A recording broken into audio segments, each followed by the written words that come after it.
homens que o Senhor elegeu para que pudesse cuidar do teu rebanho aqui na terra. E peço a Deus que todo entendimento, Pai, que nós possamos adquirir, nos faça sempre humildes diante do Senhor. Que nós possamos diminuir para que o Senhor cresça sempre, Pai. Te agradecemos, é isso que pedimos em nome do nosso Senhor Jesus Cristo.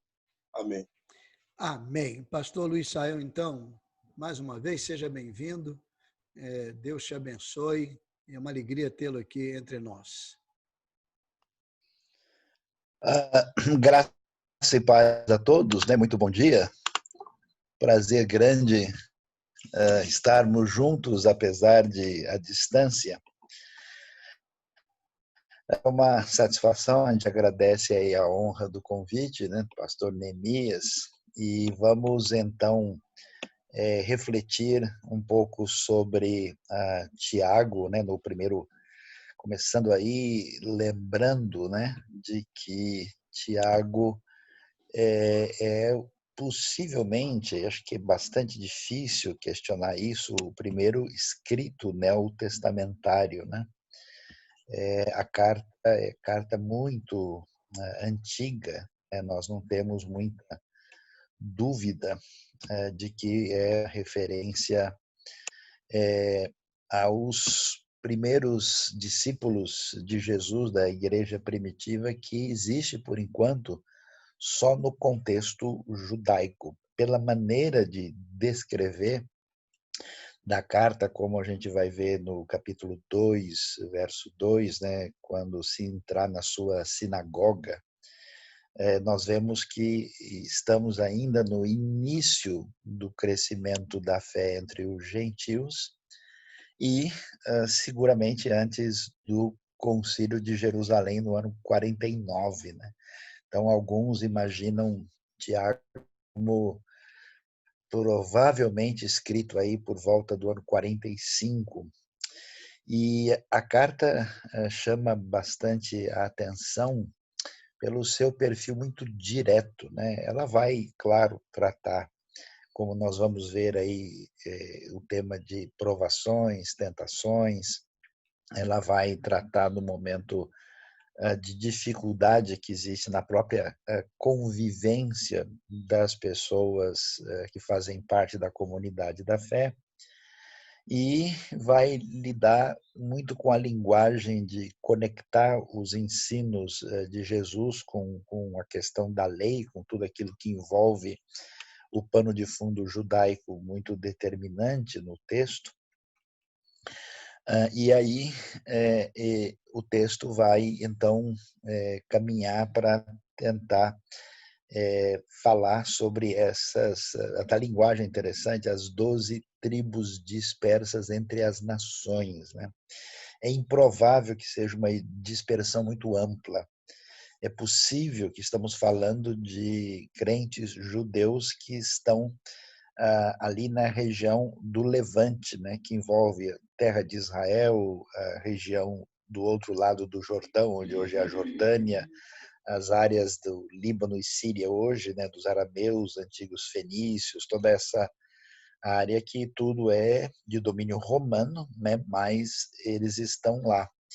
E não há muita dúvida do que dos diversos Tiagos, nós temos aqui o Tiago, irmão de Jesus, e que surpreende muito, né, porque ele se apresenta como servo de Deus no começo. E aí nós temos, vamos assim, dar uma atenção maior, até pelo nosso enfoque hoje aqui, nós vemos no capítulo 1, quando ele começa a falar sobre provas e tentações. Eu vou usar como base aqui a NVI, né, os irmãos podem olhar aí outra versão, talvez até seja interessante fazermos aí comparações, para ver aí essa carta que tenta consolar e orientar essa comunidade da fé. Diz o texto: meus irmãos, considerem motivo de grande alegria o fato de passarem por diversas provações, pois vocês sabem que a prova da sua fé produz perseverança, e a perseverança deve ter ação completa, a fim de que vocês sejam maduros e íntegros sem lhes faltar coisa alguma. Se algum de vocês tem falta de sabedoria, peça a Deus, que a todos dá livremente, de boa vontade, lhe será concedida. Peça com fé, porém sem duvidar, pois quem duvida é semelhante à onda do mar, levada e agitada pelo vento. Não pense tal pessoa que receberá coisa alguma do Senhor, pois tem mente dividida e é instável em tudo o que faz. É importante a gente observar que, olhando da perspectiva neotestamentária, né, nós temos uma fé em Cristo que tem a ver com toda a proposta da salvação. E essa salvação ela tem três elementos destacados, né, que envolve o início, né, o nascer de novo, o entrar no reino. Ela tem o processo, né, que é a caminhada. Quem entra pela porta segue um caminho. E ela tem um desfecho, né? Ela tem a coroa da vida, ela tem o ponto final. Então, muitas vezes, quando se lê o texto bíblico, a gente não olha, né, não percebe qual que é a lente e onde é que ela está dimensionando isso, né? E as pessoas que caminham nessa fé, em vez do Novo Testamento estabelecer uma oposição entre um e outro, ele estabelece uma relação de conexão. Portanto, quem entrou pela porta está no caminho e vai chegar ao porto seguro final. E a pergunta é: o que alguém que entrou deve desejar, deve querer, deve, de fato, ter o seu alvo final, como um cristão, chegar ao ponto em que Deus deseja para nós. E esse processo de caminhada na direção do desejo de Deus tem a ver com a nossa santificação, com a transformação à imagem do seu filho, a uma caminhada na direção da maturidade plena.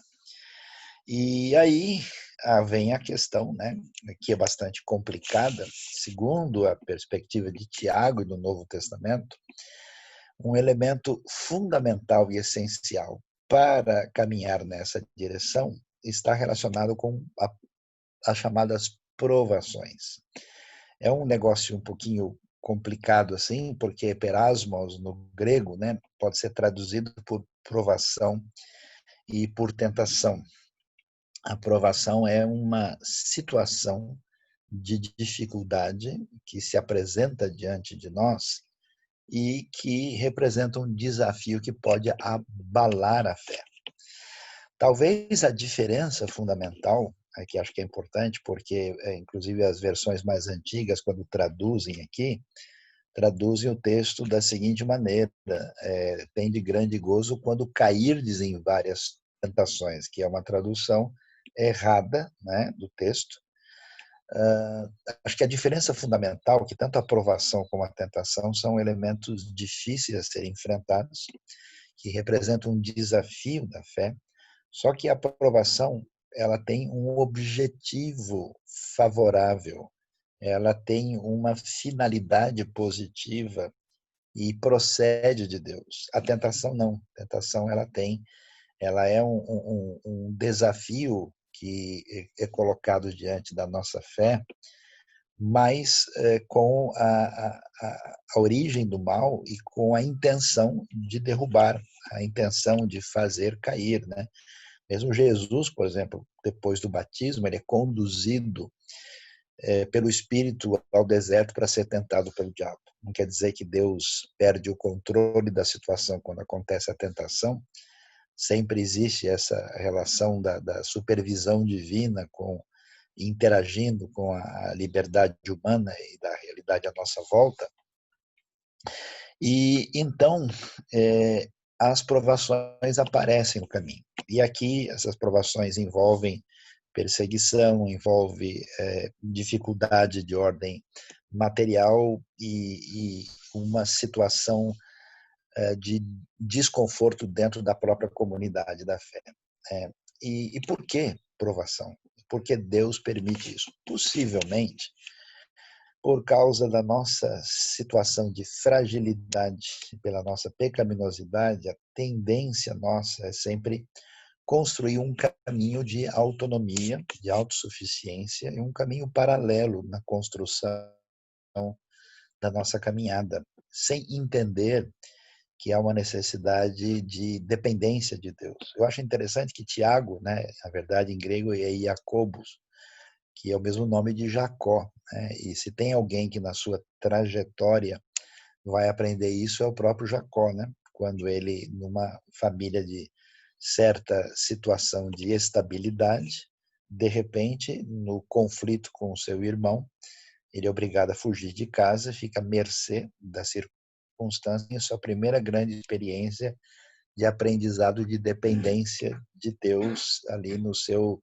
sonho em Betel, e depois, quando ele volta à estabilidade depois do sucesso, apesar de Labão, né, e da vida difícil, ele é ameaçado pelo retorno de Esaú, e Deus lhe dá a sua segunda experiência ali, quando ele vai atravessar o Jaboque, né, e tem a luta com Deus. Então, as provações, elas redefinem a nossa consciência de finitude, elas colocam em evidência a nossa fragilidade de tendência de falhar, a autonomia, e elas são vitais e necessárias, porque o pedido do versículo é muito estranho.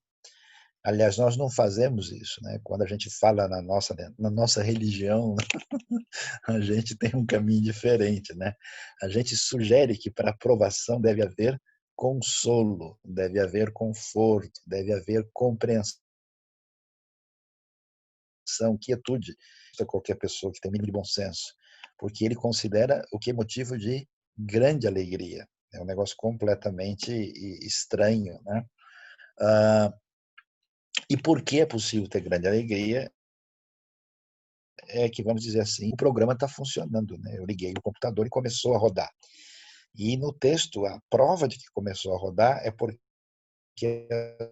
chegaram. Quer dizer que Deus, de fato, enviou a situações de desconforto que todos nós vamos passar, por enfermidades, por situações limite na família, na questão financeira, em outros aspectos, em fragilidade emocional, em dificuldades consigo mesmo na sua caminhada, e então ele revela isso, olha, pois vocês sabem que a prova da sua fé, que é algo que faz parte do pacote dessa caminhada, produz perseverança. Então, o elemento a ser solicitado, desejado e almejado é perseverança.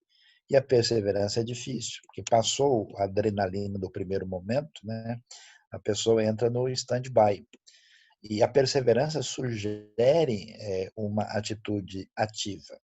É possível ser membro da igreja, estar ligado com tudo, estar no ministério desligado, sem uma relação de perseverança na fé. Que, aliás, o verso 4 diz que ela deve ter ação completa. Então, quer dizer, essa relação de intencionalidade, de continuidade com mente, coração e vida e ação prática, essa continuação é o caminho depois da porta. E isso só é possível pelo exercício essencial que tem a ver com as provações. E é muito significativo descobrir o que, né? Onde que isso quer chegar? Quer chegar a esse grau de maturidade, né? As duas palavras interessantes, algumas versões traduzem por perfeitos, né? Claro que perfeito aí não tem essa ideia de imaculado, né? Perfeito significa estar no ponto completo onde deveria chegar. Por isso NVI tem a tradução boa, que sejam maduros e íntegros, quer dizer, é chegar no ponto, né? Como uma fruta que amadureceu no ponto certo. E nesse sentido, quer dizer, Deus está me levando nessa direção. E aí ele vai focalizar como é que essa caminhada vai acontecer, o que é necessário nesse processo. Como é que eu lido com as provações tão importantes que devem produzir alegria? Porque esse que é a questão fundamental. A provação não digerida, que provoca essa indigestão psicoespiritual, ela produz uma atitude de, vamos dizer, de revolta e ressentimento. A gente descobre isso, né, quando você começa a conversar com uma pessoa, ele abre a boca e aí ele reclama da mulher, dos filhos, da casa, da igreja, do time, né? Em alguns casos, alguns deveriam reclamar mesmo, né? Eu sei que alguns estão precisando de oração forte aí no grupo. A pessoa reclama de tudo que está à sua volta, né? Mostrando que as situações de perseverança não produziram nenhum tipo de amadurecimento de caminhada prolífica, né? Ou produz uma espécie, que eu acho que é mais em contra disso, de postura de desconexão, né? A pessoa, ele mantém a sua atividade, a sua ação, mas você vê que o coração dele já não está mais ali. E, em alguns casos, realmente uma atitude de frustração, de cansaço, né? De esgotamento, né? Quando entendido adequadamente, vamos dizer, a gente vai receber isso com alegria, sabendo que Deus está por trás desse processo com uma finalidade muito positiva. Eu tenho ficado impressionado com gente que eu vi sofrer muito na sua vida de dedicação a Deus e mantendo uma alegria e tranquilidade em Deus impressionante. Para caminhar nessa direção, o elemento mais importante é saber como agir diante das circunstâncias da aprovação que, por definição, nos trazem instabilidade. A gente está acostumado a ter o controle e o domínio de tudo, a instabilidade chega. E qual é a resposta divina? É sabedoria. Sabedoria não é inteligência, QI. Sabedoria não é cultura e formação elevada. É a arte de agir adequada e equilibradamente segundo Deus. E, portanto, ela está relacionada com essa dependência e conexão com Deus. E ela é alcançada com o joelho no chão. Peça a Deus. Né? É a plena percepção de que eu não consigo por mim mesmo, então eu tenho uma busca intensa que vem do profundo, eu peço a Deus. E ao pedir a Deus, a coisa pega, né? Como acontece com todas as vezes que a gente se aproxima de Deus, a gente está acostumado a se medir pelo que a gente faz e por aquilo que a gente deixou de fazer, especialmente pastores. E aí, ao pedir a Deus, a gente acha que esse negócio pode não chegar, né? Porque Deus vai cobrar. Mas o texto diz que Deus dá livremente e de boa vontade. Ele não cobra segundo a cara do sujeito, né? Essa é a minha grande esperança, né? E, nesse sentido, ela será concedida. Ela vem gratuitamente. Ela não existe, né? A relação da graça bendita de Deus está estendida. A única coisa que é necessária é acertar o GPS do coração com a convicção de que Deus não só é bondoso, por isso que ele dá de graça, e ele é poderoso. Então, essa situação que se opõe à nossa autonomia é fé. Por isso, peça com fé sem duvidar. Esse é o coração não dividido. Fé significa ter toda a expectativa adequada em relação a Deus, porque o problema de não alcançar a sabedoria é exatamente duvidar, porque a dúvida sugere que nós temos outra fonte para segurar a situação. E nós temos outra relação de dependência e, de fato, isso complica todo o relacionamento. Quem duvida, uma hora está aqui, outra está lá, está seguro em si mesmo, quando fica com medo, segura em Deus, depois volta, né? É Pedro andando sobre as ondas. Quem faz isso não receberá do Senhor, porque a mente é dividida e é instável. Portanto, nós enfatizamos a grande importância desses momentos em que Deus bagunça nossa agenda, nossa programação, nossa estrutura de caminhada, as provações que revelam fragilidade, finitude e até mesmo problemas pessoais no nosso relacionamento com Deus são fundamentais, deveremos receber isso com alegria. Deus é bom e Deus tem poder, e o desejo é essa perseverança que precisa da sabedoria alcançada com fé e gratuitamente da parte de Deus. Então, terminamos aqui os nossos primeiros 20 minutos aí na tentativa de conversar com o nosso querido Tiago, que mandou lembrança para todo mundo aí. Pastor Neemias. Ué, passou 20, eu nem percebi, eu acho que não, tinha 1 minuto ou 2, mas ótimo, que beleza, não deu nem para perceber 20, que benção. Pastor, a gente tem agora um tempo aqui, se alguém quer fazer alguma pergunta, eu vou dar um pontapé, o irmão falou de peirasmos ali, e aparece 1 Coríntios 10:13 também. E normalmente 1 Coríntios é tentação. Alguma, só para distinção nessa palavra de Tiago, já que Coríntios foi escrito que uns 10 anos depois, 55 aproximadamente. Como é que, irmão, se o irmão pudesse dar um pontapé? E aí, depois fica liberado para a pergunta. Mas qual que é a sua dúvida sobre o sentido da palavra em 1 Coríntios, é isso? Não, normalmente 1 Coríntios traduz como tentação, a maioria... Sim. Não, veja, a palavra ela tem um campo semântico amplo, né? Ela tem a ver com esse obstáculo colocado diante de nós. Esse obstáculo, quando está ligado à ação que vem do mal, se aconselha traduzir por tentação, porque a palavra em português divide uma da outra, no grego é a palavra só, né? Mas em outros contextos ela tem um sentido de provação, porque depois Tiago vai dizer, né, que nenhuma tentação vem de Deus. Então a palavra ela não tem um uso único, exclusivo, né, no grego do Novo Testamento. Ok. Bom dia, pastor Sayão, pastor Neemias. Bom dia. Quero fazer 2 inserções de perguntas, provavelmente, mas antes, Neemias, rapidamente, eu quero apenas, rapaz, eu ficaria ouvindo o pastor Sayão sobre Tiago um ano inteiro, porque cada palavra enunciada, cada frase, eu estou tentando aqui anotar algumas coisas aqui, mas eu não consigo. Mas a aula está gravada, fica tranquilo. Coisa boa. E a outra observação aqui, que eu tenho, uma brincadeirazinha, mas eu tenho a impressão que essa liberalidade de Deus na sabedoria, ela está relacionada à fisionomia da pessoa, sim, Sayão, porque Deus foi mais liberal com você.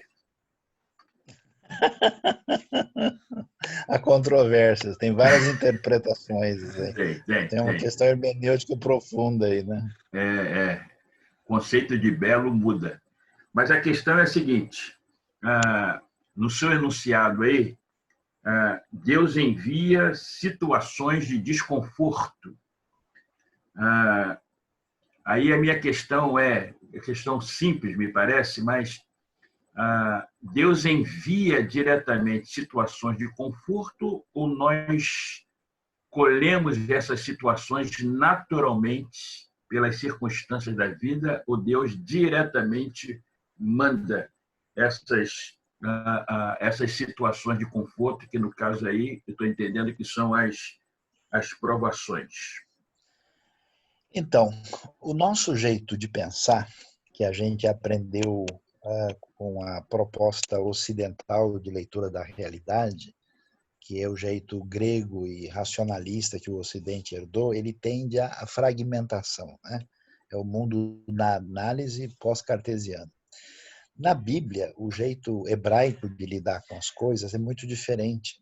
Em vez de jogar o quebra-cabeça no chão, ele tenta montar e estabelecer as relações de uma realidade sistêmica, de modo que a gente lê certos textos e, se a gente prestar atenção, a gente fica meio em crise. Quer ver um caso bem interessante? Quando você lê o texto de 2 Samuel 24, né, lá que vai falar que o Davi pecou, lá diz que a ira do Senhor acendeu-se contra Davi, né, e ele resolveu fazer o recenseamento lá de Israel e é condenado por Deus por causa da sua atitude. Mas quando você vê esse texto lá no livro de Crônicas, lá fala que foi Satanás que fez isso, em 1 Crônicas 21. E aí, como é que as duas coisas, o mesmo episódio é relatado como tendo início em Deus e tendo início em Satanás? A perspectiva bíblica vai deixar claro que o que acontece no ato, na experiência humana ou à nossa volta, tem a decisão humana, existe uma permissão divina para a intromissão do mal, e existe, claro, a ação divina por trás desse cenário. Então, Deus permite que Satanás tente, ele, no final das contas, é o gestor geral do universo, né? E, ao mesmo tempo, a minha liberdade está em ação.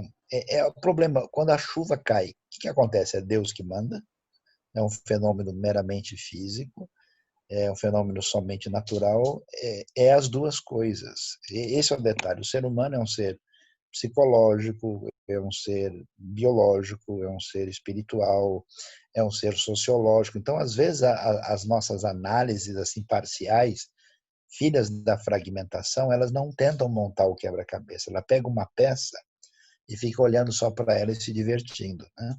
Então, a gente tem essa tendência de pessoas que fazem a leitura do texto só do ponto de vista antropológico, só sociológico, só psicológico, só místico, só natural. E aí eu tenho a impressão que a nossa caminhada ocidental ela se atrapalhou um pouco e por isso a gente tem essas polarizações desnecessárias que depois entram em conflito.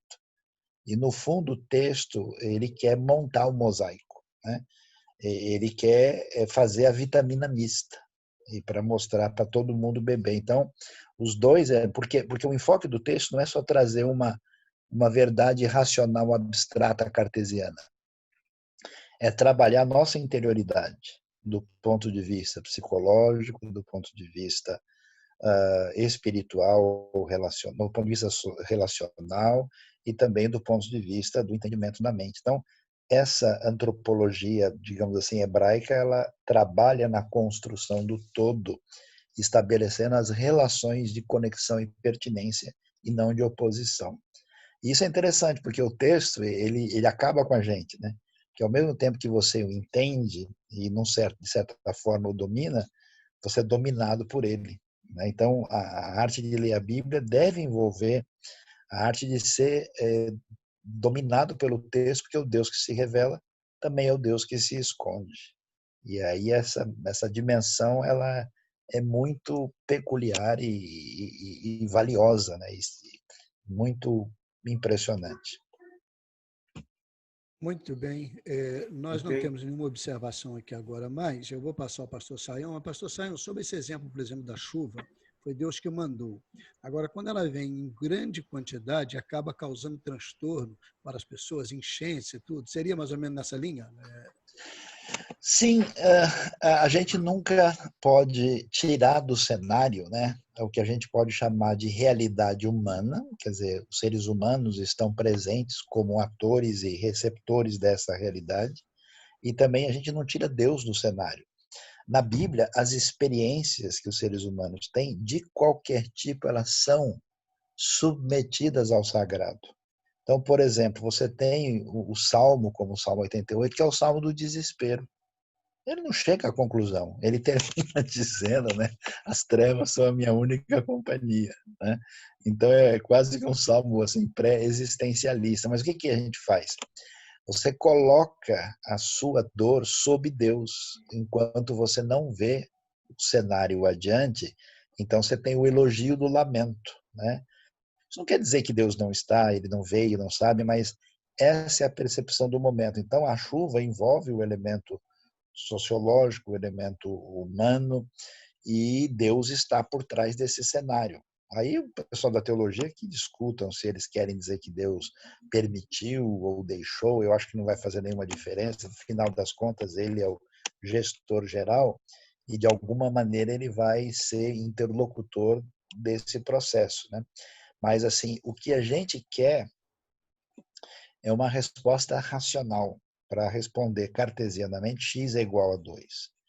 E o que a Bíblia faz é dizer que nesse processo a gente não sabe todas as respostas, mas sabe que Deus continua sendo bondoso e poderoso e que está na neblina, mas o farol está lá na frente, e que a gente precisa trabalhar o nosso coração para lidar nesse processo e que nós somos responsáveis, numa espécie de parceria com o sagrado, de construção de um caminho promissor. Por isso é legal ver em Abacuque, por exemplo, que quando Abacuque reclama, chora, chora, Deus responde: o justo viverá pela sua fé, pela sua fidelidade. Quer dizer, a resposta divina não parece fazer nenhum sentido, porque a resposta para a pergunta é a figura do justo, que é preservado e que constrói a caminhada na direção de um futuro promissor. É esse reino de Deus que vem, mas que já veio. É um reino apoteótico que nós vamos construir sendo sal e luz. E isso está numa tensão dialética interessante. Eu tenho a impressão que na caminhada a gente acaba se perde e escorrega, né? Para um lado ou para o outro da pista. Muito bem. Pastor Elias, pode perguntar.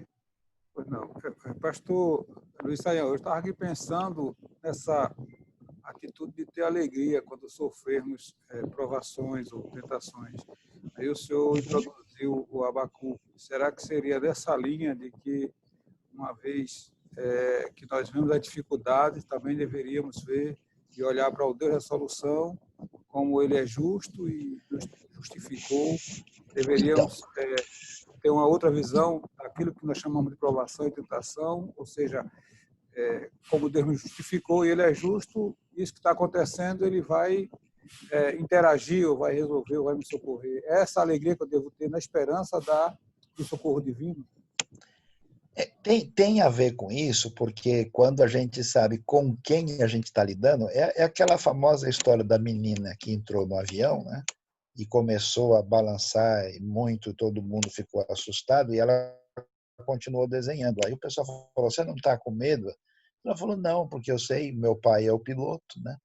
Então ela estava bastante tranquila. Então essa consciência de quem Deus é e de que ele está no comando é que trabalha a realidade da gente. Mas tem um elemento muito mais profundo nisso. A questão é que a única maneira de enfrentar a vida adequadamente está relacionada com a força interior desenvolvida em nós. Porque eu preciso estar bem. Você lê, por exemplo, a obra do Viktor Frankl, que ele ficou muito impressionado, né? Quando descobriu no campo de concentração que um cara pesando 40 quilos e comendo sabão permanecia positivo e não desistia da vida. E ele, ao mudar para a Califórnia, viu muita gente, filho de rico, dando tiro na cabeça e enchendo a cara de droga. Ele falou: tem alguma coisa que não entendi direito ainda, né? Aí ele vai mostrar que se a pessoa não encontra sentido para a vida e não vive a vida em paz com Deus e com o sentido de missão, ele não consegue fechar o caminho do coração. O que esses textos bíblicos mostram para a gente é um negócio muito assustador e impressionante, né? É que quando você lê o Abacuque 3, você vê que Abacuque fica completamente doido, né? Ele não se consola por que Deus vai fazer. Ele vai se alegrar e regozijar, né, em Deus, ainda que a figueira não floresça e que a videira não dê o seu fruto. Então, assim, só é possível ter regozijo mediante as experiências de limite que nós temos, que nos revelam que a gente não sabia quem nós somos, onde nós estamos e quem é que está conosco. Existe uma neblina no coração. E a tribulação ajuda a gente a enxergar isso. Por isso que nós temos uma tarefa na Igreja de Cristo, que é um negócio complicado, que aparece em Colossenses 1, verso 21 em diante, lá, que falta completar as aflições de Cristo Jesus na igreja, que é o seu corpo. A fé cristã tem um negócio muito estranho, que é esse negócio de que aquilo que representa a derrota de Deus, que é o sofrimento que é decorrente da presença do mal no mundo, é o grande caminho da vitória. Então, é através de morrer é que Cristo vence a morte, é fazendo esse pecado que ele nos perdoa e nos liberta do pecado, é exatamente agindo com amor é que se vence o ódio. É um caminho do menos com menos que dá mais. É uma inversão. O brilho mais bonito do sol surge depois da hora mais escura da noite. É um negócio assim incrível. E sem isso a gente não amadurece, porque o problema não está com a matéria nem com o professor. O problema está com os alunos. Sem esse exercício, quando a gente começar a correr, todo mundo tem os músculos espirituais estirados. Então, a tribulação funciona como um santo aquecimento que nos permite ter essa perseverança. Muito. Ah, perdão. Desculpa, pode falar. Não, pensei que tivesse terminado, que desculpe. Não, eu terminei. Eu ia começar o outro texto na sequência. Então, o irmão pode começar, pastor, mas só pensei aqui o seguinte, é melhor o irmão fazer, então, os 2 blocos direto, a gente não interrompe. Pastor Hudson faz o tempo maior depois e ele conduzirá aquele momento e também a conclusão. Ok, assim, então? Ok. Não vai direto, vai ser bênção. Pode continuar. Ok. Então, aí ele continua, e é interessante, né, a sequência. O irmão de condição humilde deve orgulhar-se quando estiver em elevada posição. E o rico deve orgulhar-se caso passe a viver em humilde situação, porque o rico passará como a flor do campo, pois o sol se levanta, traz o calor e seca a planta, então cai a sua flor e a sua beleza é destruída. Da mesma forma, o rico murchará em meio aos seus afazeres. Feliz é o homem que persevera na provação, porque depois de aprovado receberá a coroa da vida que Deus prometeu àqueles que o amam. É bastante assim interessante ver como é que Tiago vai falar sobre essa questão do rico e da pessoa de condição humilde. E por que que isso merece uma atenção especial? Porque está exatamente analisando as pessoas que estão como estão em função das circunstâncias incontroláveis da vida. E aí, no caso, a gente sabe, né, lendo depois mais para frente, que existe uma tensão na comunidade. Nós temos o pessoal rico da comunidade cristã e que entra e que é bajulado, né, porque o homem tem um anel no dedo, porque ele tem roupas de melhor qualidade, e Tiago diz, vocês não podem fazer o contrário de Deus, que é escolher as pessoas pela aparência, porque todo tipo de discriminação é rejeitada, né, conforme o ensino que nós temos da parte do próprio Senhor Jesus, que interagia com todo tipo de gente, sem qualquer tipo de escolha, né? E aí ele diz que vai ajudar como é que nessas circunstâncias que nos fazem necessitar de sabedoria, que são os altos e baixos, como é que a gente deve lidar com essa situação, né? Existe essa palavrinha aí que chama atenção, né? Que é essa palavra se orgulhe, né? Que tem que ser entendida mais dentro do contexto, porque não é se orgulhe no sentido de que a pessoa, né, acha que ele é alguma coisa, né? É que ele, vamos dizer, desfrute com bastante satisfação e como uma oportunidade divina de levá-lo, num certo sentido, a um patamar mais elevado, né? Aquilo que Deus permite, porque é exatamente em função dessas situações é que a gente corre o risco de perder o caminho e não entender o que Deus está fazendo. Então, se alguém é humilde e essa pessoa, né, a discussão é se ele muda de patamar e chega a uma posição elevada, né, ou se de alguma forma a sua situação é chamada no texto de posição elevada, a pessoa deve contentar-se satisfatoriamente, entendendo isso como bênção divina, por isso é um orgulhar-se bom e correto nessa situação, enquanto o rico, e aí faz sentido pensar que as pessoas estarem mudando de posição social, né? Se alguém melhorou muito de vida, como diz Provérbios, se as suas riquezas aumentam, não coloque nela o seu coração.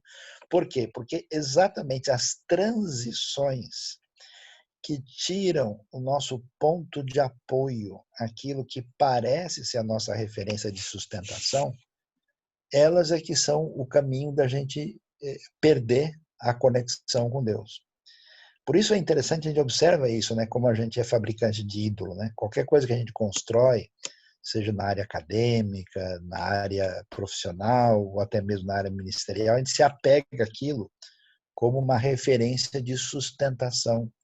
E o texto desaconselha isso, não é esse o caminho. Então, você, né, glorie-se aquilo que Deus permite quando você sobe de posição. E o rico também, se a coisa mudar e ele enfrentar aí o coronavírus ou qualquer coisa do tipo e passar a ter um perfil diferente, ele deve lembrar de que a vida não consiste nesses altos e baixos como definição de realidade, porque o rico, por melhor que ele seja, por mais estável que alguém possa estar, ele vai passar como a flor no campo.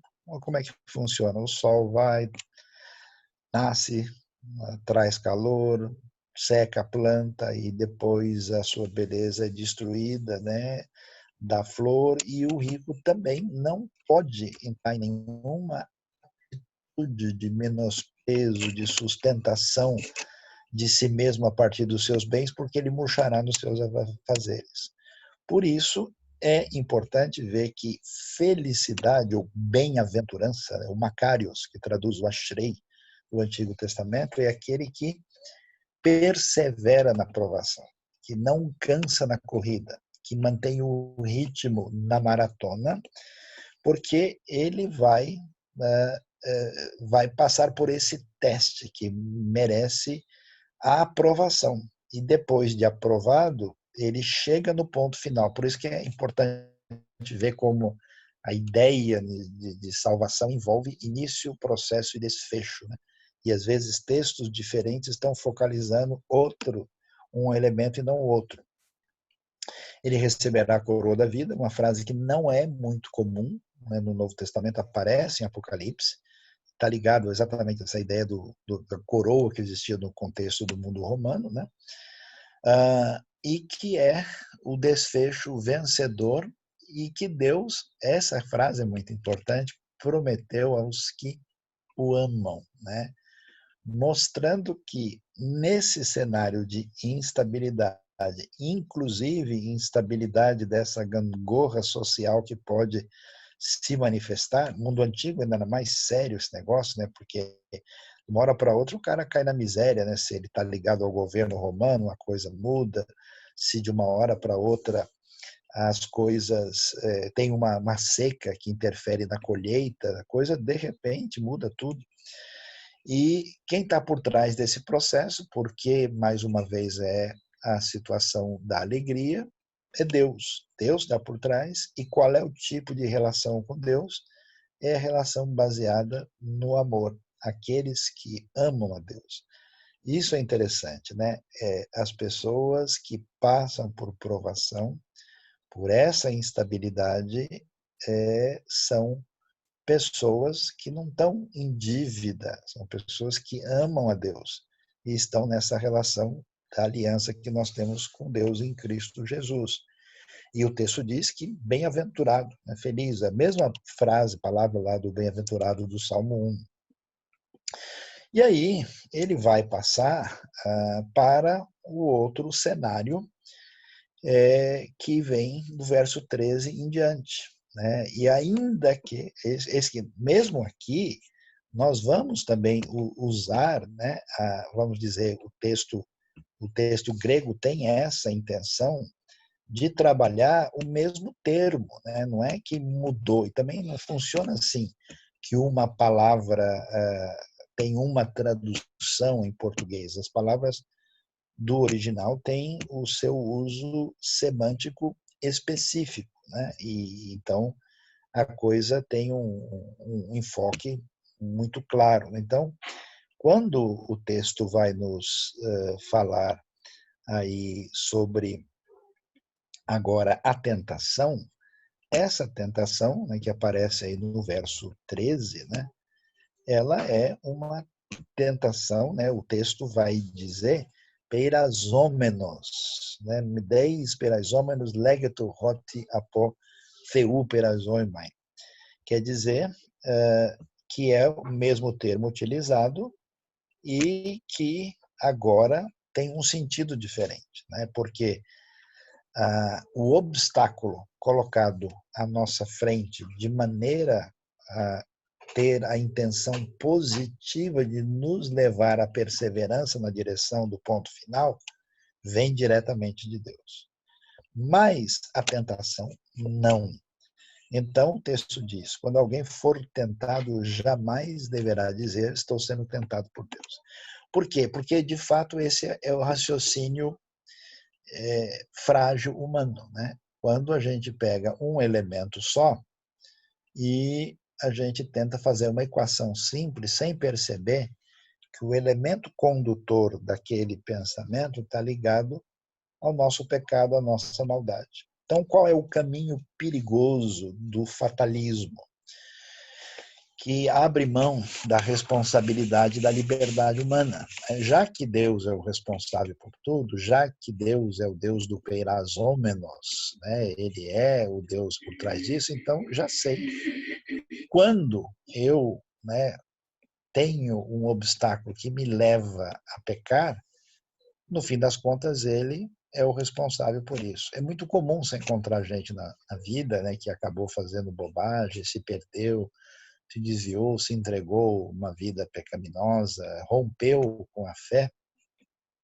A pessoa vai dizer, não, mas se Deus é todo-poderoso, se Ele é bondoso, né, e Ele diz que nunca vai haver tentação que a gente não pode suportar, então aconteceu comigo, eu não suportei, então, na verdade, eu estou transferindo a culpa para Deus. O texto diz, não é o caso.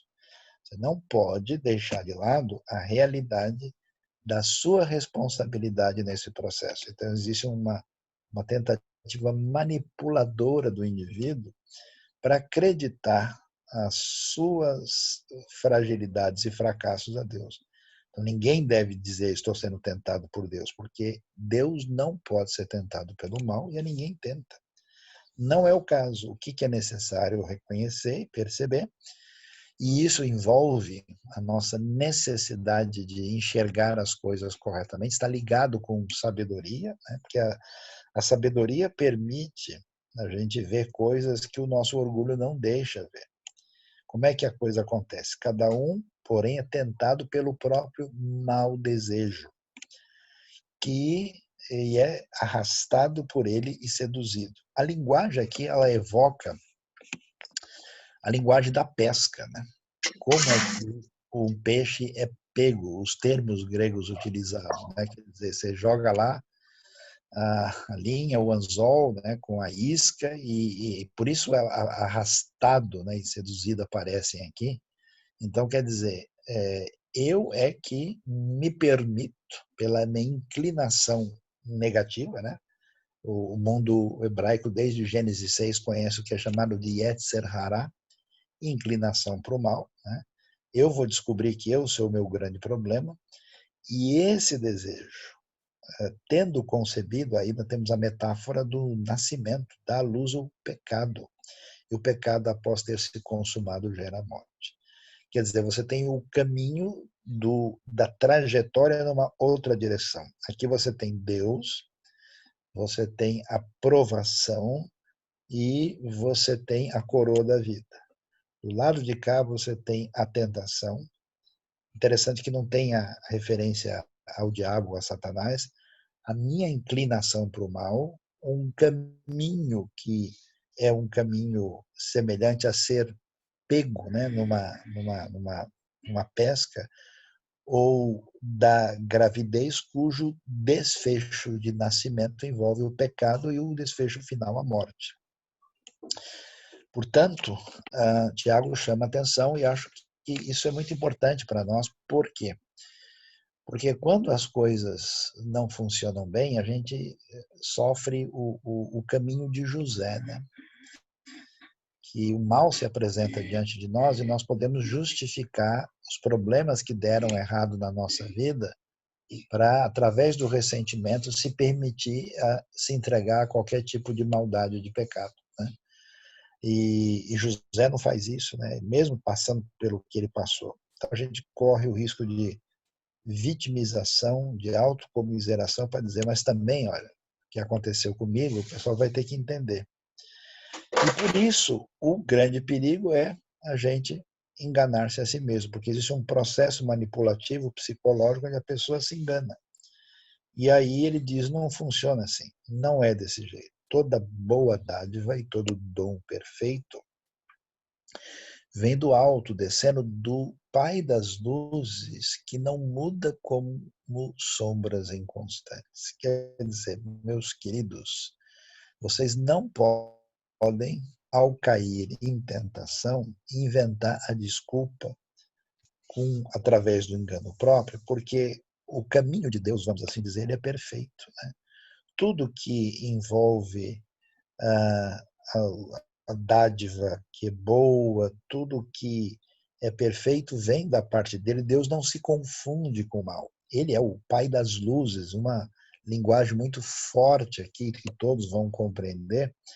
E aí você tem, né, esse enfoque de luz e sombra, e Deus não muda, porque essa é a questão, né? A pessoa pode apostar que Deus deixou de ser poderoso ou deixou de ser bom. Portanto, meu compromisso com a relação com ele está ameaçado. E aí, como é que a gente sabe que é verdade? Que toda coisa especial vem da parte de Deus e que a gente deve confiar nele? É o que aparece no verso 18, numa linguagem análoga ao que aparece antes, porque também envolve a ideia de geração, né? A gente sabe porque o evangelho chegou até nós. Por decisão de Deus, vocês, meus queridos discípulos de Jesus, vocês foram gerados pela palavra da verdade. Uma expressão que também não é tão repetida no Novo Testamento. Então vocês têm vida, né? Assim como o pecado, né, que surge aí daquilo que envolve ter dado a luz a partir da tentação e gerar a morte, vocês foram gerados, ganharam vida pela palavra da verdade. E nesse grande projeto de redenção divina, vocês são, né, as primícias, os primeiros frutos, né, aquilo que é mais especial da época da colheita, de tudo que ele criou, né? Ou seja, do seu grande projeto de redenção que está acontecendo. Vejam que só o que Deus fez por nós em Cristo e nos levando onde nos levou, tira toda dúvida que você pode ter, que você vai ter nessa hora. E é isso que eu acho que é complicado, como a gente desenvolve uma incredulidade espontânea, mesmo no ministério pastoral. Por quê? Porque nós aprendemos os mecanismos de fazer com que as coisas caminhem segundo o nosso poder. A gente desenvolve os métodos que deixam as coisas sendo gerenciadas por si mesmo. A gente deixa de se admirar as coisas de Deus, deixa de se tocar. A gente mantém, né? Existe o processo perigoso da pasteurização da fé. Então, no fundo, todo mundo é neopentecostal, não sabe. A gente tenta criar um caminho, né, onde a gente pode plastificar a fé e fazê-la em 3 vezes sem juros. Né? E a grande bênção para impedir isso é exatamente esse caminho trazido pela aprovação, que não pode ser confundido pela tentação, e com a tentação, e a gente observa como Deus continua sendo quem ele é, e nós não podemos ser tentados a achar que Deus deixou de ser o que ele diz que ele é, e a gente constrói o processo paralelo para fazer as coisas funcionar a partir de nós mesmos. Por isso é tão importante ter provação e aprender a alegrar-se com isso. E aí, ele vai agora trazer isso para a dimensão prática, né? Vamos assim caminhar nessa parte final, pelo menos do capítulo 1. E eu acho interessante que, falando coisa séria e pegando pesado, o tom da amabilidade não desaparece. Meus amados irmãos, tenham isto em mente, né? Eu acho que aqui entra mais ou menos uma dimensão de como é que a gente sabe que essa aprovação está trazendo elementos positivos. Quais são os testes de que a coisa está melhorando? Então ele diz, tenham isso em mente. Sejam todos prontos para ouvir e tardios para falar e tardio para irar-se. Porque a ira do homem não produz a justiça de Deus. Então parece que a dimensão do amadurecimento na nossa fé não vem da nossa melhor posição teológica, não vem do nosso grande conhecimento, ou das nossas muitas horas de oração, vem da capacidade de aprender a ouvir. Isso é muito interessante. É muito difícil ouvir. A única coisa que Deus pediu para Israel é: ouve, ó Israel, o Senhor nosso Deus, o Senhor é um. Esse negócio de ouvir é complicado, porque a gente não ouve, porque a gente está muito ocupado com a gente mesmo.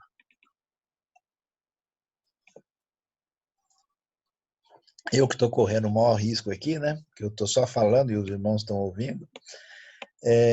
É muito importante estar pronto para ouvir e ter cuidado para falar, porque o falar descontrolado, né, revela fragilidade espiritual. Quem muito abre a sua boca tem perturbação. Como palavra de ouro, né, em bandeja de prata, assim a palavra dita ao seu tempo. Então, essa questão de ser, de controlar a língua, é o fator que mostra se a ansiedade foi vencida e se a gente mantém essa sintonia de dependência com Deus. E o outro elemento é a ira. Porque a ira é a reação estúpida de quem acredita que tem controle. É a tolice total. A ira do homem não produz a justiça de Deus. Quando a gente sente que Deus quebrou o nosso GPS, quando ele bagunça a nossa agenda, quando tudo que estava sob controle complica tudo, né? Acho que aqui em São Paulo, por exemplo, eu descubro como eu preciso aceitar Jesus quando eu estou no trânsito. De repente o cara entra na sua frente, né? Corta e aí começa a andar devagarinho e aí falo, poxa, se tiver mais um apelo eu vou na frente de novo, né? Porque eu estou querendo mandar esse indivíduo para a vida eterna, né? E então a ira não produz a justiça de Deus, né? E aí ele vai fazer a conexão, tá vendo? Como esse caminho é o responsável pela maldade que se define dentro de nós. Aí ele diz, olha, o que está por trás da falta de ouvir? O que está por trás da ira descontrolada, pelo falar indevido? É a necessidade de se livrar de toda impureza moral e da maldade que prevalece e de aceitar humildemente, esse é um negócio interessante, né?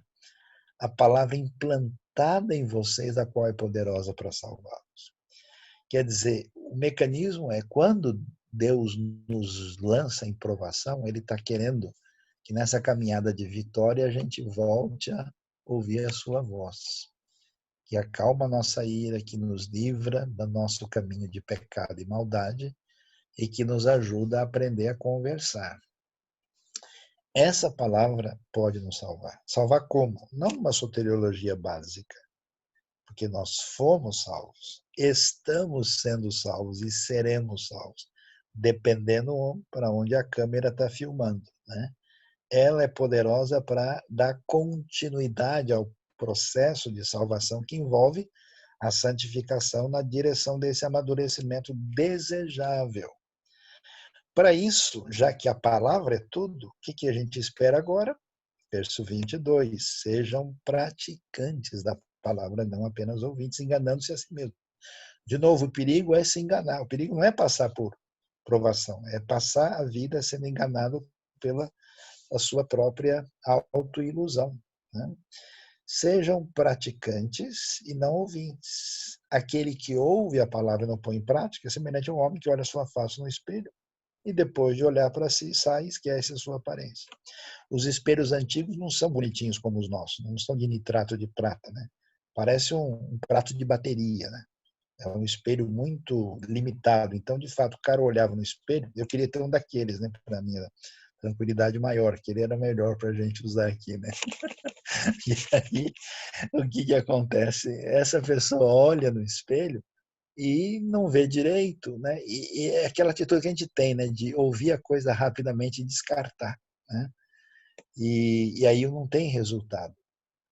Não é assim. O que é necessário é ter alguém que observe atentamente a lei perfeita. Que lei é essa? Esse pessoal é judeu, que eles ouviram a vida toda, que Deus nos deu a sua Torá, que tem 613 mandamentos. Essa é a lei pela meio da qual nós vamos viver. E aí ele diz, aquele que observa a lei perfeita, a lei da liberdade, a NVI faz o desdobramento do genitivo aqui, adequadamente, que traz a liberdade, quer dizer que a lei não é mera definição de comportamento, não é referência de justiça própria. É a palavra divina, a lei perfeita provavelmente é uma referência para dizer respeito ao evangelho que eles acabaram de conhecer, que aliás é o cumprimento, é o desdobramento da lei. Jesus está dizendo o tempo todo, vocês querem saber o que a lei quer dizer? Conversem comigo, porque a tradição está indo em outra direção. Veja que isso traz o que? Liberdade. Ele persevera na prática dessa lei. Essa ideia, né, de que submeter-se à direção divina me livra de mim mesmo, porque eu sou a fonte de engano. Eu sou a prisão. Então eu sou libertado de modo não só ouvir a não esquecer aquilo que ouviu, mas praticar. Essa pessoa será feliz, será bem-aventurada naquilo que fizer. E aí vem o teste final. Talvez é bom a gente nem ouvir isso aqui, porque vai complicar a nossa vida. E vamos ler o Salmo 23, que é mais interessante, né? Ele diz, se alguém acha que está fazendo muito, né, que está assim, e se considera religioso, uma palavra interessante, rara no Novo Testamento, é difícil de a gente encontrar, mas provavelmente ela evoca essa realidade do contexto, vamos dizer, judaico, né, que tem todo esse pano de fundo que os chamados perushim, os fariseus, desenvolveram nessa época, né, já que teve todo um desdobramento, né, na direção de tentar fazer uma nova caminhada, né, na relação com Deus. Então eles se fecharam dentro de uma observação formal da vida de fé. Então talvez tenha isso por trás do uso da palavra. Se alguém acha que, né, é religioso, é praticante de fé, ele deve prestar atenção nos fatores que determinam isso. Veja de novo a frase, engana-se a si mesmo. Caso ele se considere, mas não consiga lidar com a língua. É tão interessante como você tem uma teologia de provérbios aqui, né? Que a língua é um fator determinador de como é que a pessoa está, né? Essa pessoa cuja boca não é de bênção, é de manifestação de um caminho de ruptura, de tentação, essa religião não tem valor algum. Aí a religião que Deus, o nosso Pai, aceita como pura e imaculada é essa. E aí vem um fator interessantíssimo. Quando a gente não aprende o caminho da aprovação, a gente entra no processo da autossuficiência, então a gente precisa buscar um centro de referência que conforte o nosso coração. E qual é o centro de referência? É o ambiente à nossa volta. É o mundo, o cosmos, né? É a realidade do mundo à nossa volta que torna-se referência oposta à palavra, né? Ou eu ando pelo que eu ouço ou pelo que eu vejo à minha volta. E essa busca do mundo é a busca da glória externa. A palavra cosmo tem a ideia de sistema ordenado. E por isso é tão interessante como facilmente a gente busca, né, elementos externos que nos empreste valor, significado, relevância, né? Porque eu tenho esse curso tal, porque eu fiz tal coisa, eu pertenço a isso, eu pertenço àquilo. A gente sempre tem um fator de valorização externa e que envolve esse elemento de independência de Deus. Só que esse contexto lá fora, ele é um contexto de corrupção e perversão. Todo o sistema do mundo é contaminado. E por isso o desafio é não se deixar corromper pelo mundo. E a segunda coisa, talvez que vem em primeiro lugar, é impressionante, que é descobrir a coisa mais extraordinária que a provação vai nos trazer. Que é uma vez que a gente passa o aperto e é colocado numa situação de dificuldade, a gente recobra a sensibilidade de sentir a dor dos outros. Porque tudo que a gente faz é com segunda intenção. É para ganhar alguma coisa. É para investir em marketing, publicidade pessoal. É para investir. É um negócio terrível isso. Quando a gente passa pelo teste da provação, redefine nossa dependência diante de Deus e caminha na direção certa, em vez daquela espiritualidade que envenenou o judaísmo no primeiro século, a gente vai estar preocupado com órfãos e viúvas.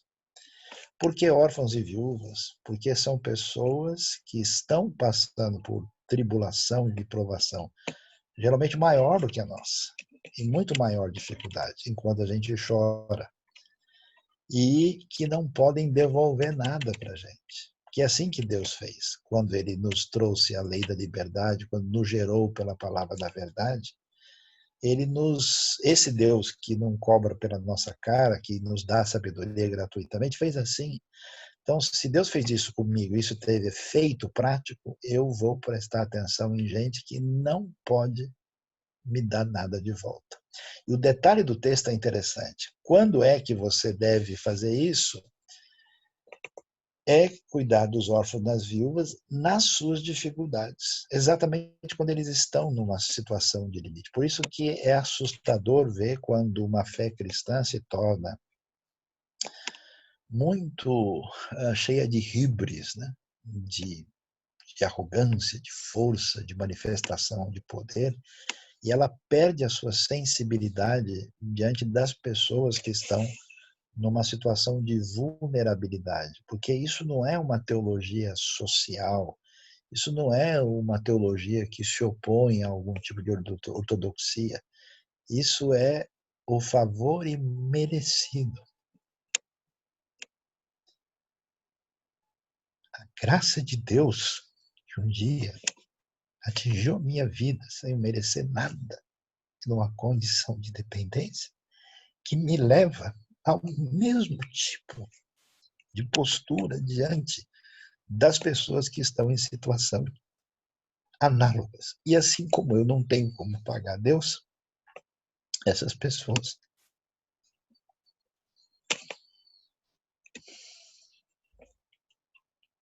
também não têm como devolver. E aí, eu acho que a aprovação, a situação de ser colocado em situação limite, é a grande esperança que a gente tem de não se autodestruir. Porque esse autoengano termina com autodestruição. Então, se não houver um caminho de compaixão, um caminho de libertação dessa proposta do mundo, a gente precisa passar por mais uma tribulação e, vamos dizer assim, uma provação mais forte, que quem sabe a gente aprenda a lição no segundo momento da aula. Tá? Então, que Deus nos ajude, nos abençoe. Passei um pouquinho aí do tempo, e aí o pessoal pode se apresentar as questões, as ponderações, as perguntas aí na sequência. Ok, pessoal. Então, está aberta aí a oportunidade. Não sei aqui, deixa eu consultar aqui se nós temos gente aqui pedindo. Alguém que queira... Deixa eu ver se alguém pediu a palavra aqui. Acho que, por enquanto, ninguém. Pastor Samuel, enquanto alguém está pensando aí em alguma questão, se for o caso, né? Pode ser que não tenha.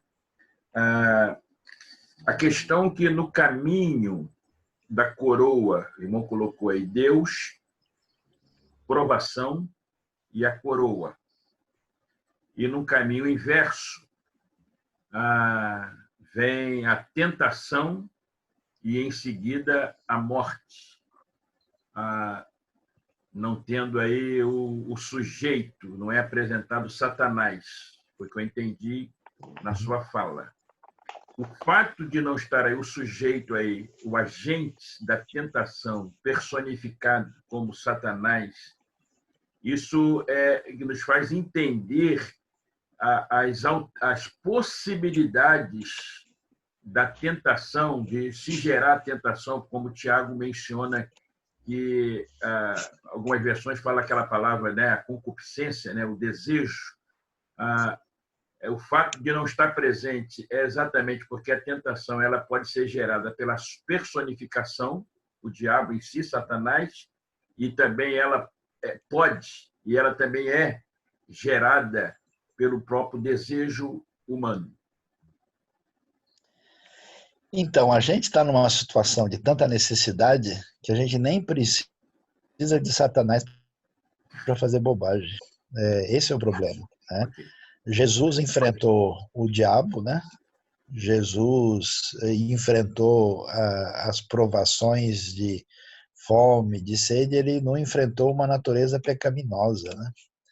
Então, a nossa condição de fragilidade, nesse sentido, é muito séria. Por isso, o caminho da tentação é um caminho de auto-engano. É isso que é o detalhe. É por isso que é tão importante. A gente vai tentar, né, dar um chapéu em si mesmo o tempo todo, né? Esse processo de engano, porque assim, e quem é religioso está numa situação pior. Por isso que a religião é a coisa mais perigosa. O primeiro assassinato da história começa depois num culto, né? Quando Caim mata Abel, né? Então, esse processo, porque a pessoa consegue racionalizar e fazer Deus cúmplice dos seus crimes, da sua maldade, né?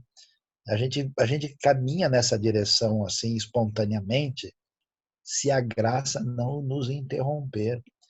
E por isso é tão assim, claro que existe tentação satânica, ação satânica nesse processo, mas o desafio acentuado em Tiago é exatamente enganar-se a si mesmo, né? Essa compreensão de que eu posso, em função dos meus interesses egocêntricos, entrar nesse processo perigoso. Você vê que a tradição cristã descobriu isso de tal maneira, e a gente olha isso com uma certa crítica e tem lá a sua razão, mas assim, por que o pessoal foi para o deserto? Por que os monges se refugiaram? Eles tentaram caminhos que não trouxe resultado, mas eles estavam exatamente lidar com esse tipo de coisa, que é o que Paulo descreve em Romanos 7, né? Quando a pessoa descobre que, apesar de ele ter estudado tanto, de ele ter aprendido, ter amadurecido em várias áreas, ele permanece assustando a si mesmo. Ele permanece, né, tendo caminhos de prejuízo interno causado por esse processo de autoengano. E nesse sentido, a aprovação nos ajuda numa espécie de choque de realidade para voltar, levar a gente de volta a o joelho no chão, o ouvido aberto e o coração para receber a palavra que gera vida em nós. Então, por isso, assim, a teologia é um negócio apavorante, né? Porque é mexer com o sagrado com a pretensão de submetê-la à razão, tantas vezes contaminada. E aí, se Deus não nos levar a essa palavra tão forte, né, de aceitar humildemente a palavra da verdade implantada em nós, a gente não melhora.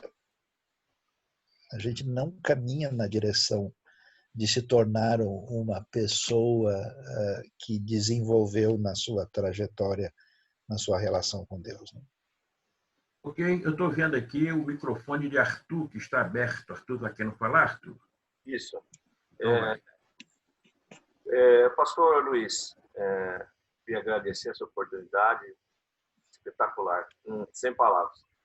Isso me chama muita atenção, esse capítulo 2, sobre a fé, né? Mas, assim, dentro de um espaço, se é que a gente possa abordar dessa forma, e desse tempo, em que a gente tinha, assim, um tremendo fermento dos fariseus, dos saduceus, principais do templo, escriba, enfim, era uma casta de uma sociedade que me parece que eram bem financeiramente na ocasião. E, em contrapartida, Tiago, que a gente vê que tinha uma tendência dentro do faraísmo, era um fariseu, vamos dizer assim, talvez não praticante, mas pelo que a gente faz, uma exegese na escrita, a gente enxerga isso. E, assim, ele, como meio-irmão de Jesus Cristo, que parece que só após a ressurreição de Jesus é que ele pôde ter essa fé dessa forma e abordar dessa forma. Mas esse capítulo 2, o que mais me chama a atenção aqui sobre essa acepção de pessoas, é que ele faz uma abordagem, do meu ponto de vista aqui, que remete até os dias de hoje. Porque não só essa acepção de pessoas na forma, digamos assim, financeira, com anéis e doutores da lei, etc., mas ele faz assim, tomar liberdade aqui, que ele fala assim, nessa religiosidade, ele diz assim, ó, ele faz uma abordagem que eu sempre me chamou muita atenção. Ele faz uma comparação da lei, né? Não cometereis adultério, mas diz também, não matarás. Se tu, pois, não cometeres adultério, mas matar, está feito transgressor da lei. Então, ele aborda um aspecto aqui de julgamento e encerra esse versículo assim, porque o juízo será sem misericórdia sobre aquele que não faz misericórdia, e a misericórdia triunfa sobre o juízo. Eu gostaria da opinião do irmão aqui, veja, aborda essa religiosidade e muitos em placas e denominações, enfim, que se defende e esquece de Jesus Cristo, acaba tendo esse homicídio espiritual, jogando fora dessa fé genuína por conta de uma religião, né, do religare, que é Cristo que religa. Eu gostaria desse aspecto, que eu acho, assim, sempre me chamou muita atenção, Tiago. De fato, o texto é bastante interessante e ele lida com essa questão de que as pessoas mais pobres estavam sendo discriminadas dentro da comunidade, né? E aí ele questiona e combate esse procedimento e, de fato, uma coisa que não está tão clara para a gente, dentro do judaísmo do primeiro século, os que abrem mais o coração e se convertem a Cristo na sequência são principalmente gente ligada aos fariseus, porque os fariseus não são o bicho-papão. Os fariseus são o melhor tipo de gente que existe e está ligado exatamente o que nós somos. Em vez deles terem uma religiosidade ligada ao ritual, ao templo, eles estavam lendo a Bíblia o tempo todo, decorando o versículo, eles entenderam que o caminho da espiritualidade dependia da relação com a lei e com a palavra. Só que nessa caminhada eles se perderam nisso, né? O jeito que Jesus fala e argumenta, dentro dos vários judaísmos do primeiro século, tem mais sintonia com a realidade dos fariseus. Se a gente pudesse traduzir para a nossa realidade de hoje, fariseu é como se puder falar, são os crentes. Né? Quer dizer, por que critica tanto fariseu? Quer dizer, o cara, né, faz isso tudo e ainda é crente. Então, nesse sentido, a grande dificuldade é que eles se apegaram, né, a detalhes da lei, a interpretação própria da lei. Muito que Jesus questiona não é tanto a lei, mas como a tradição lidou com ela. E aí ele vai falar no verso 8 aí da lei do reino, né? Porque tem a ver com a chegada do reino, do Messias, né? E aí a ênfase é muito clara, né? Que a lei, porque ao contrário do que se imagina, o que a Torá ensina, né? No texto mais relevante de Deuteronômio 6, né? Do ouve, Shema Israel, Adonai Eloheinu, Adonai Echad, né? Ouve Israel, nosso Deus é um. Quando ele continua, ele diz que o mais importante é que eles tinham que amar ao Senhor, seu Deus, de todo o coração, de todas as suas forças, todo o seu entendimento. Levítico 19 manda amar o próximo. Então, ele está dizendo o seguinte, olha, se nós somos pessoas que conhecem a lei de Deus e o que foi que Deus revelou para Israel, a gente deve entender que a lei está ligada ao amor. Essa é uma noção que não está muito clara para as pessoas. Deus, quando liberta Israel no Egito, não liberta a partir de nenhuma obediência, liberta pela graça. O povo chorou e foi libertado. E depois, na sua aliança, eles dão a lei como um sinal da sua graça, permitindo comunhão na aliança entre um povo frágil e pecador, que não tem como estar em parceria de aliança com Deus, a não ser que haja um meio que lide com essa distância. Só que o propósito e a maneira de entender a lei, na tradição religiosa, se perdeu. E aí ele começa, né, a fazer o que Jesus faz, que é questionar a coerência deles, né? Olha, como é que vocês estão aí, né, sabendo que a lei de Deus tem essa diretriz, vocês ficam tratando as pessoas com parcialidade. Vocês não estão vendo como vocês fazem isso? E esse tipo de atitude, por que eu vou tratar uma pessoa com parcialidade? Porque eu me acho. Eu me acho melhor racialmente, eu me acho melhor socialmente, culturalmente, regionalmente, qualquer objeto. Eu sempre escolho um elemento em que me faça sentir superior. Essa tolice é o quê? Tem a ver com não depender de Deus e arrumar um outro centro de equilíbrio de si mesmo. E esse processo ele é perverso. Isso necessariamente produz justiça própria. Quando a pessoa está enferma, ele vai procurar justiça própria em função de um elemento que o autorize a ser senhor de si mesmo. E aí ele acha que ele obedece. Aí a ironia do texto vem, ô lindo obediente, você obedece mesmo? Quem obedece toda a lei e tropeça num ponto, vai dizer que você não tropeçou? Vocês vão quebrar a lei inteiramente. Porque se vocês pegam tão pesado com adultério, mas quem disse que não deve adulterar, diz também que não pode matar. Se você não faz um e faz o outro, então vocês devem saber que aquilo que vocês têm tanto pavor e jogam tanta pedra e condenam, agora, vendo o que vocês estão fazendo com as pessoas mais vulneráveis da comunidade, vocês estão no mesmo critério de avaliação que Deus tem em relação a vocês. Aí, portanto, vocês precisam ir em outra direção, que é falar e agir como vai ser alguém que é julgado pela lei da liberdade. Que a lei da liberdade é a lei que traz a liberdade, que é o evangelho, que é a lei na sua plenitude revelada. E como é que ela funciona? Ela funciona com base no Sermão do Monte. Ela funciona com base na pessoa que é pobre de espírito, que espiritualmente não tem nada a oferecer no seu currículo diante de Deus. É o bem-aventurados que choram, porque eles sabem que não atendem às exigências de Deus. Quando a pessoa é humilhada dessa maneira pela chegada do reino e se submete, o que vai nascer no coração dela? Misericórdia. Porque é isso que eu vou fazer. Quando eu encontro alguém pior do que eu tenho pelo menos 3 caminhos. Ter raiva da pessoa, maltratar e discriminar a pessoa para me sentir superior, para buscar o meu centro de equilíbrio próprio a partir dessa maldade, ou, conectado com a graça de Deus, ter misericórdia da pessoa. Porque o sinal que a pessoa encontrou o reino é exatamente ir nessa direção. Aí que vem, a misericórdia triunfa sobre o juízo, porque o juízo estava já lançado sobre nós todos. E o que nos livrou dessa situação? Foi a misericórdia divina.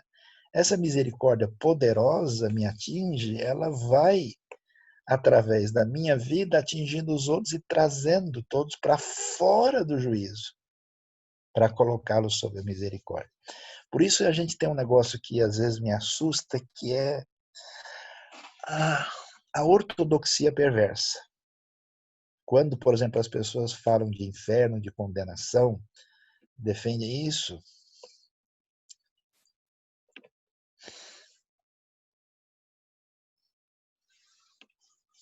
parece que eles não acreditam nisso. Porque se acreditasse, estava agindo que nem Paulo. Paulo diz, olha, eu estou querendo me apartar de Cristo por causa dos meus irmãos judeus que não creem. Então, o encontro com a lei da liberdade, a chegada do reino, ela produz isso. Por isso que muito da igreja primitiva, de gente autenticamente em sintonia com o reino, era um negócio impressionante, né? Essas pessoas tinham capacidade de se vender como escravo, né? Para poder beneficiar os outros, né? Para poder, então, a misericórdia é a marca assim poderosa da força do reino, né? Que assusta, porque o reino tinha que chegar com espada, né? E ele chega com lágrima, ele chega com outro tipo de coisa e realmente assusta. Eu acho que isso a gente vê muito na recuperação de Pedro, né? Porque Pedro, ele fez um negócio parecido. Ele achava que ele era o cara. Quando Jesus falou que eles iam pisar na bola, o Pedro, que era membro lá da primeira igreja batista de Jerusalém, né, e fazia parte da ordem dos pastores da região lá, ele pegou e disse, não, Senhor, de jeito nenhum, eu não vou, imagina, ainda que todos abandonem, eu jamais vou fazer isso. E aí ele fez tudo que fez, avisado, na cara mais dura, né?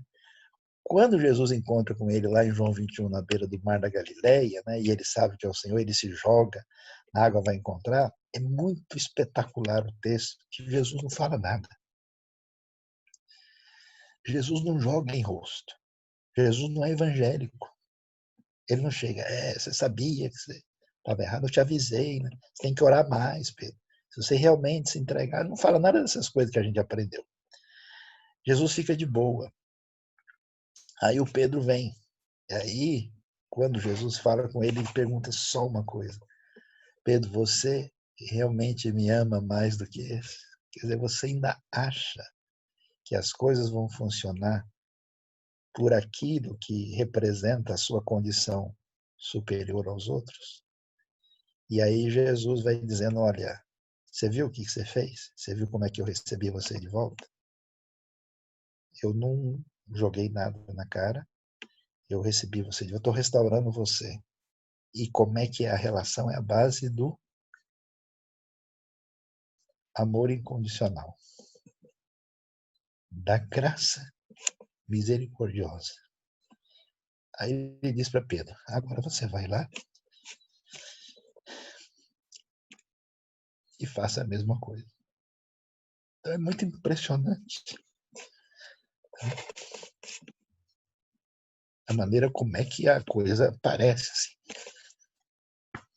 Evangelho. Muito bem, muito bem. Alguém mais quer fazer alguma inserção, alguma pergunta, que a gente vai continuar. É isso? Tem a última parte sobre obras?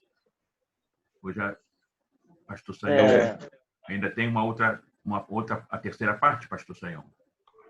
Eu entendi que não. Ok. Porque assim, falaram que era 3 de 20, né? Porque não dá, a gente pode ficar aqui até amanhã. Não, com certeza. Eu ficaria o ano inteiro, só com o Tiago. Só com o Tiago ficaria o ano inteiro. Então nós estamos chegando, não sei se alguém mais pediu a palavra aí, irmãos. Com licença. Vamos lá? Oi. Rabelo? Isso. Pode falar, querido. Bom dia a todos, Deus abençoe. Só, pastor Sayão, por favor, há um entendimento que eu fui ensinado de que há uma diferença entre aí, provação e tentação. Se eu poderia definir novamente, me explicar novamente, é uma palavra grega que resume aqui na carta de Tiago, né? Que não faz distinção entre os dois. Um diz que tentação vem pelo diabo, outro provação vem pela permissão de Deus. E outra pergunta, esse momento que a gente vive de pandemia, no caso, seria uma permissão de Deus, né, para o amadurecimento da sua igreja, Então, a palavra perasmos, ela pode ser traduzida por provação ou por tentação. E no livro de Tiago, ela é usada num sentido ou no outro. A provação no livro, ela é apresentada como uma dificuldade, um obstáculo incômodo a ser vencido, que tem origem no projeto de Deus para a nossa caminhada. Então, por isso ela deve ser recebida com grande alegria, porque ela tem a intenção de fazer com que a nossa fé amadureça, ela seja provada e chegue no ponto adequado, né? Essa ideia tão importante de perseverança. Então, o objetivo é positivo e tem a ver com Deus. Quando a gente vê a ideia de tentação, ela não tem o mesmo enfoque. Ela também ela está ligada com a questão do obstáculo, da dificuldade, mas com o desejo, a direção de nos levar a romper com Deus, a não ver a Deus, e ela tem origem no mal diretamente.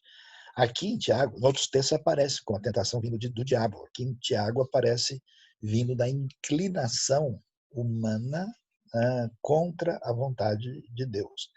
Agora, no final das contas, a gente deve entender que Deus permite a tentação. Não que ele seja autor, mas ele não desaparece de cena porque a tentação é uma realidade. Em relação à pandemia, o que a gente deve entender? Eu, pessoalmente, entendo que a razão de ser da pandemia, quer seja por determinação ou por permissão divina, ela é uma manifestação da ira de Deus sobre a humanidade.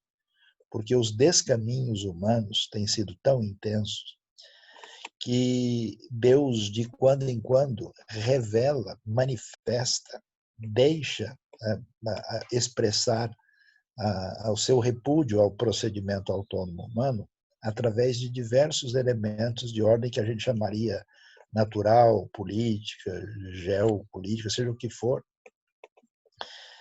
Só que isso é um negócio interessante. Como a gente pensa de maneira diferente, a gente de novo faz o quê? A gente coloca a ira aqui e a misericórdia lá, porque a nossa cabeça é cartesiana, ela é grega ocidental. Na Bíblia não funciona assim. A ira não é a oposição, o contrário da misericórdia divina. Ela é um contraponto. Uma tem conexão com a outra.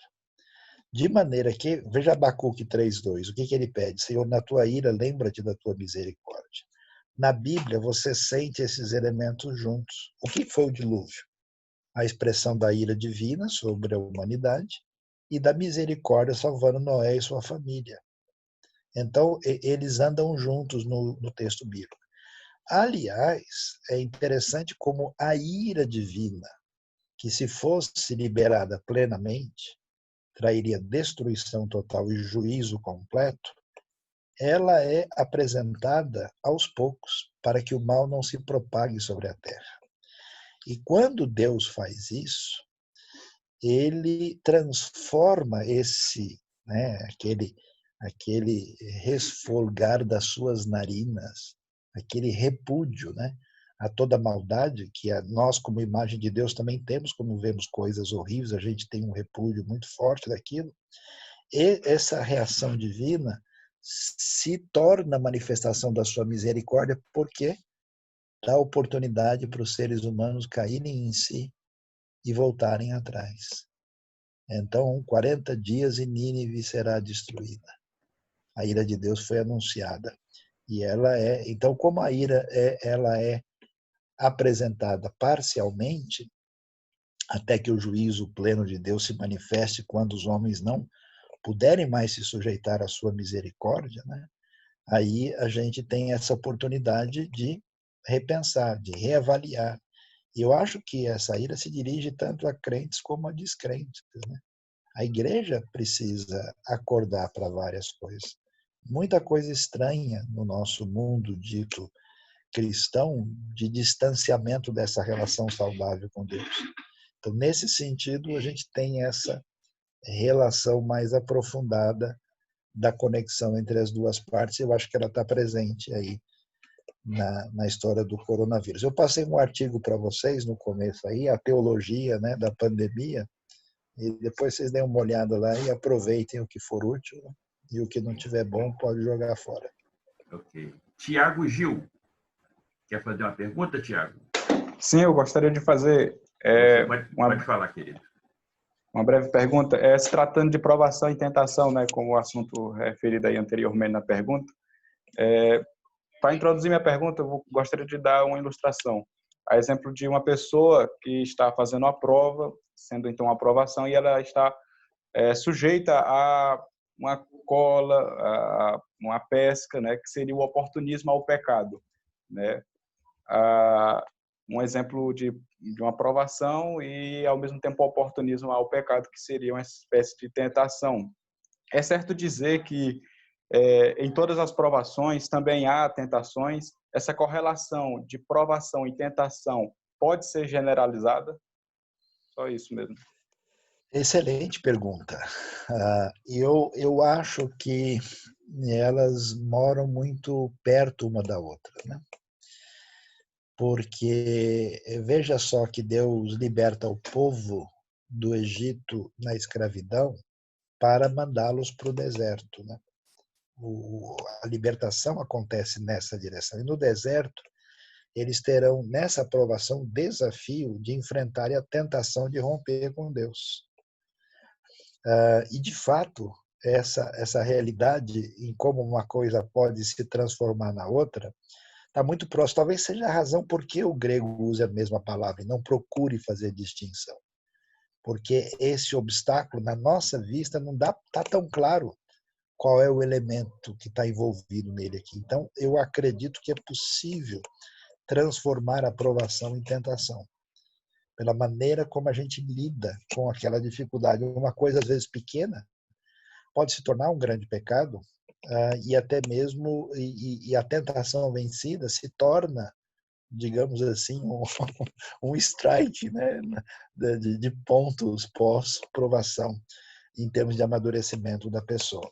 Jesus é levado para o deserto para ser tentado pelo diabo. E, nesse sentido, talvez ajude a gente a entender como o âmago da coisa está ligado no fato de que esses desafios são tão sérios que as pessoas mais improváveis na Bíblia são as vencedoras.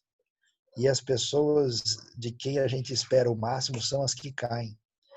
Não é sem razão que o maior pecado que é praticado no deserto é o bezerro de ouro. E quem faz é o sumo sacerdote, é Arão. Só ele pode entrar no Santo dos Santos, uma vez por ano. Ele é o começo de todo o sacerdócio. Mas exatamente porque ele está nessa posição de estabilidade e diferença, é que ele cede à tentação na relação com o povo e faz o bezerro de ouro. O indivíduo mais sábio é Salomão. Aí o pessoal crítico fala, olha como a Bíblia tem as coisas escritas de modo errado. Como assim? Salomão disse que ele era, isso não era nada, mas a ironia está aí mesmo. É o mais sábio que vai fazer mais bobagem. É o homem segundo o coração de Deus, como Davi, que faz o que? Adultera e mata. Ao mesmo tempo, você vai ver no Antigo Testamento uma pessoa que nem Ruth, que é mulher, que é moabita, que viveu numa sociedade onde havia sacrifício humano, que Deus não livra ela de perder o marido, o sogro, toda a família dos israelitas que chegaram pôr na maior panca que o Deus deles era maravilhoso. E ela arrisca a vida em favor da sogra e diz, o teu Deus é o meu Deus. E a sogra, que é israelita, perde a fé. Ela chuta o pau da barraca, ela larga tudo. E quem traz ela de volta à fé é Ruth. Ruth é que acaba trazendo ela de volta à fé de uma maneira incrível no texto. E você vai ver esses exemplos que mostram para a gente que é assim, que Eu acho que o que transforma a provação em tentação destruidora é exatamente a consciência que a gente tem da nossa situação privilegiada e favorecedora. Por isso que a maior tentação de todas, aí que está a doideira, é estar no caminho sem provação. É quando você está na estabilidade, quando você está bem é que o perigo é maior. É por causa da nossa condição e limitação. A gente faz as piores bobagens quando tem mais sabedoria, quando tem mais acesso ao sagrado, quando a gente está na posição confortável. E aí eu acho que é um grande sinal da bondade de Deus complicar nossa vida, porque não haverá limite para as tolices que a gente vai poder cometer. E acho que o texto bíblico ensina isso, mas ensina de uma maneira escondida, né? As coisas são tênues, elas são assim simpaticamente guardadas assim, né, em potes que a gente tem que abrir para pegar. E é interessante assim os detalhes, né, para ver como existe uma santa ironia nos textos bíblicos, mostrando a vitória da vulnerabilidade em oposição ao prejuízo do abençoado. Ok. Nós estamos chegando já quase ao finalzinho, que nosso horário já está se esgotando, já até se esgotou, mas eu estou vendo aqui o Jamildo Vilas. Ele está com a mãozinha levantada. Gostaria de fazer uma pergunta, Jamildo? Sim, senhor. Gostaria Então de fazer uma pergunta. Vamos ouvir a sua pergunta. Nós já estamos caminhando para o final por causa do nosso tempo, cada um com seus compromissos nessa manhã, e o pastor Sayão também que se disponibilizou. Então, nós vamos ouvir a pergunta, a resposta, e depois eu vou dar as palavras de agradecimento e conclusivas, e o pastor Neemias também, se desejar. Vai, Jamildo. Ok, professor Luiz Sayão e o Rota 66, que eu sou fã demais, hein? Olha só, professor. Ei, vai. Beleza? Eu sou fã do Rota 66. Eu tenho um aplicativo. Olha só, aqui o verso 27, né, de Tiago, capítulo 1, ele fala: a religião, né, aceita como imaculada é cuidar dos órfãos, da viúva, em suas dificuldades, e não se deixar corromper pelo mundo. Um entendimento, um entendimento desse verso, fora da figura de Cristo, ele não pode conduzir aí a pessoas religiosas assim, muito mais voltadas ao assistencialismo, ao asceticismo, né? E esquecer que Cristo é a razão maior disso tudo. Não pode formar uma religião, como é uma religião, esquecendo dos princípios, tudo como o senhor falou, né? Que é estar na provação e nos ver fracos, para que Deus nos faça tão fortes. Eu queria comentar aí sobre esse verso. Então, sabe a história do rei Midas, né? Que tudo que ele toca vira ouro.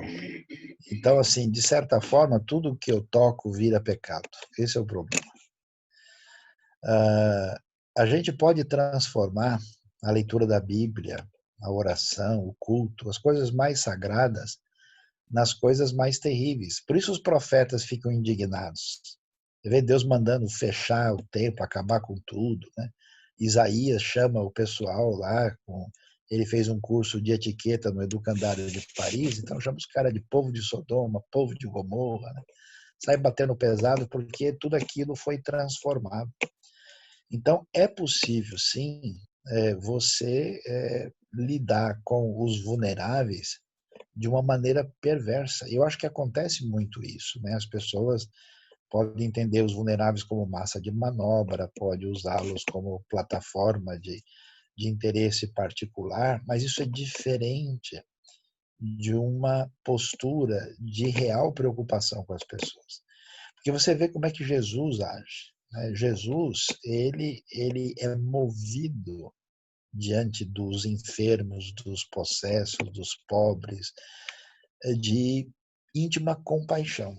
Então, é claro, a tradição judaica, ela sempre valorizou, existe uma palavra muito importante na teologia judaica até hoje, que é chamada de tzedakah.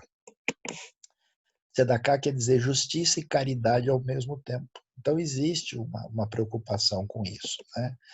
Aí, a gente tem que tomar o cuidado de entender de que não deixa de ser verdade o que Tiago está dizendo, que o verdadeiro sinal da graça em nós nos leva a uma postura de profunda compaixão e desejo de abençoar quem está numa situação vulnerável e difícil. E não deixa de ser verdade que uma proposta teológica ou ministerial que lide com os pobres ou vulneráveis, não somente por falar sobre isso e agir nessa direção, que esteja atendendo à proposta que o Evangelho apresente, né?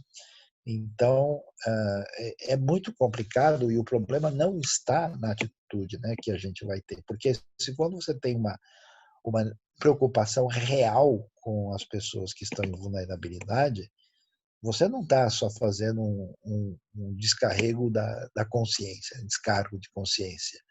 Eu vou, não, já fiz lá, cumpri, já mandei um negócio. Você está realmente interessado num projeto maior que vai além de um mero assistencialismo, né? Então, eu acho que tanto pessoas de um lado como de outro do nosso meio falham, como alguns acham que o simples assistencialismo é uma coisa aceitável e outros acham que a omissão e o distanciamento os faz preocupados com coisas mais importantes.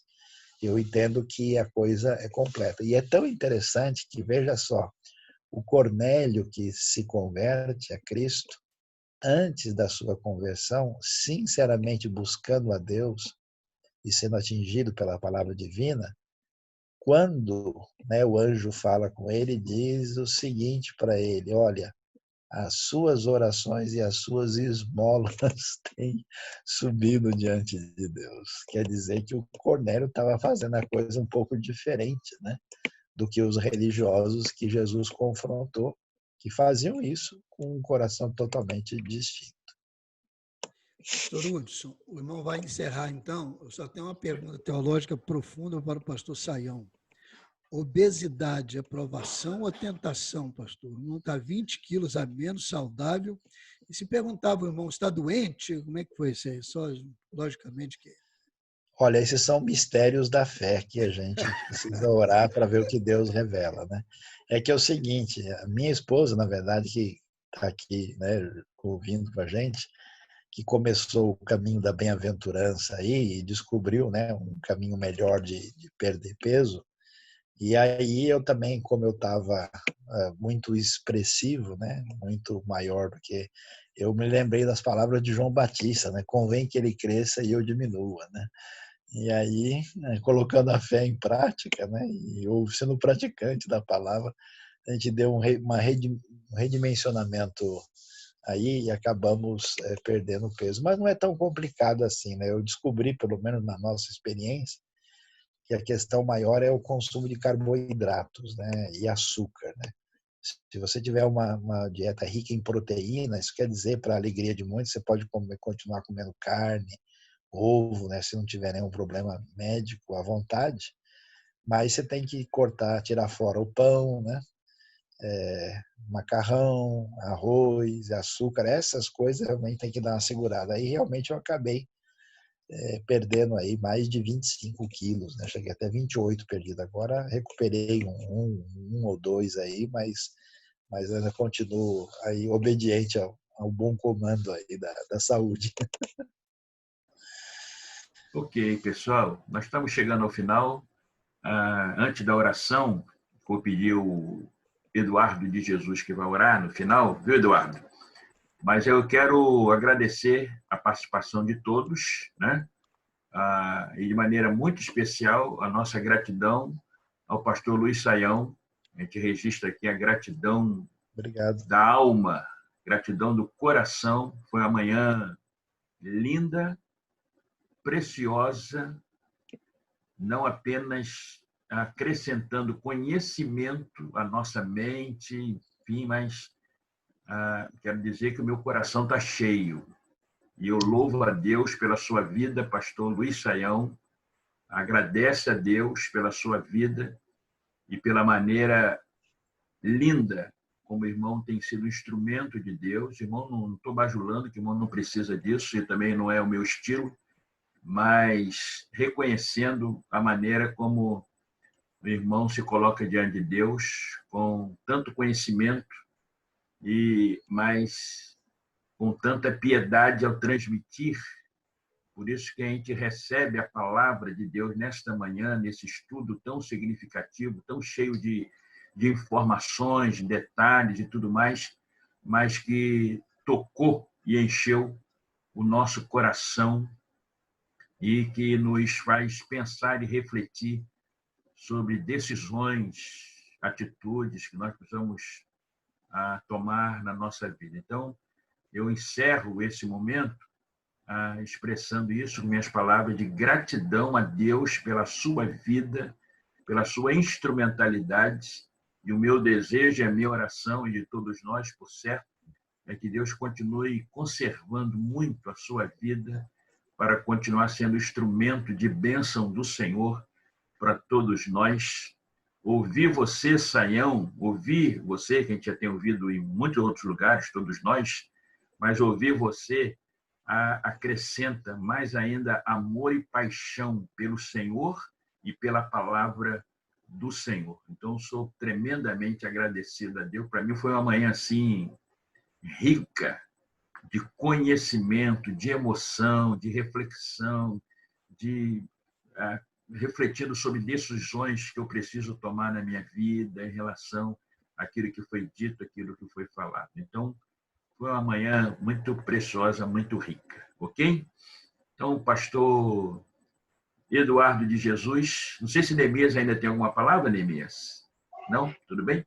Então, registrando essa palavra de gratidão a todos, lembrando que sempre às sextas-feiras, 10 horas da manhã, sempre a gente tem esse encontro aqui, um seminário, sempre um assunto, que é oferecido aos colegas, pastores, para que a gente tenha esse aprendizado. Pastor Luiz, tem alguma palavra final? Eu agradeço o privilégio, a honra de estar com os queridos irmãos aí. É uma pena, né, que a gente tenha que estar aí distanciado fisicamente, mas minha oração é que Deus abençoe muito o ministério de todos aí no querido estado do Rio de Janeiro, de todo o Brasil, né, de uma maneira muito especial, e que a graça de Deus continue nos dando aí um caminho promissor, né? E aí vamos juntos tentar aí trabalhar com essa alegria num momento tão difícil, né? E eu acho que é muito importante para a gente poder dar força para as pessoas que estão numa situação de dificuldade maior no momento desse, né? Mas muito obrigado. Deus abençoe a todos os nossos queridos colegas. Amém, amém. Eduardo de Jesus, pode orar. Pai, louvado seja teu nome. Somos primeiramente muito agradecidos ao Senhor pelo teu cuidado, pelo teu zelo, por nos manter, Pai Santo, diante da tua palavra. Obrigado por continuar nos buscando, obrigado por não desistir de nós e nos deixar essa belíssima palavra do Senhor, por nos deixar, Senhor, essa belíssima instrução a cada um de nós. Colocamos diante do Senhor também a vida do pastor Luiz Saião, que se disponibiliza primeiramente em ser instrumento em tuas mãos, Senhor, e depois se deixa ser usado a nos ajudar, a nos orientar, a nos lembrar de quanto o Senhor cuida de nós.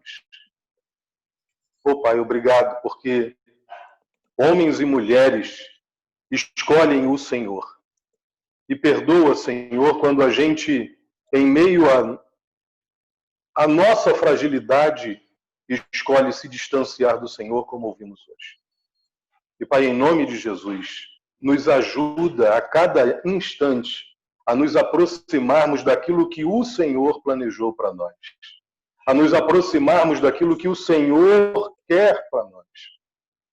E nos perdoa quando a gente entristece, quando a gente desvia, quando a gente negligencia as verdades da tua vontade, as verdades da tua palavra. Pai, seja conosco e continua nos orientando em nome de Jesus, Pai. Continua nos direcionando, continua nos falando, Pai, para que, para a glória do Teu nome, possamos ajudar, como tem dito na Tua palavra, como o pastor Luiz Saião acabou de dizer, e agora, mais uma vez no final, aqueles que são mais necessitados.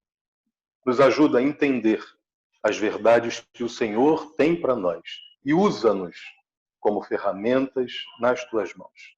Nós te rogamos, Senhor, agradecidos. Coloco também a vida do pastor Neemias, do pastor Hudson, do pastor David, que acabam, Senhor, sendo instrumentos e colocam situações como essas, encontro como esse, Senhor, para nos edificar, nos ajudar. Obrigado pela vida deles, Senhor. Obrigado pela vida de todos os pastores que se colocaram à disposição também para ouvir, aprender os ensinos da Tua palavra. Isso é sinal de que nós estamos desejosos, Senhor, de estar mais próximos da Tua vontade. Obrigado por essas vidas. Sustenta-nos, livra-nos do mal. Nós te rogamos, Senhor, agradecidos em nome de Jesus. Amém. Amém. A gente amém. encerra aqui a gravação.